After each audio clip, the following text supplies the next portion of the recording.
నిజంగా కాశీ రసోనిది ఏ గడియల్లో పుట్టావేనైనా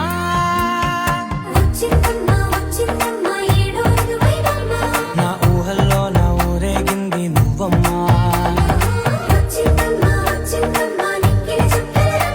నా బ్రహ్మచర్యం బాకీ చెరిపేసిందమ్మా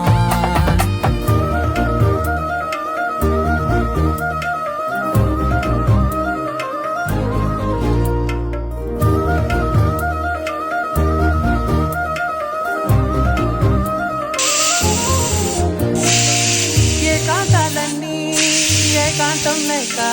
ఏకరువే పెట్టాయే ఏకంగా సంతోషాలన్నీ సెలవన్నది లేక మనతోనే కొలువయ్యే మొత్తంగా స్వాగతాలు లేని ఒంట్లో ఉండలేక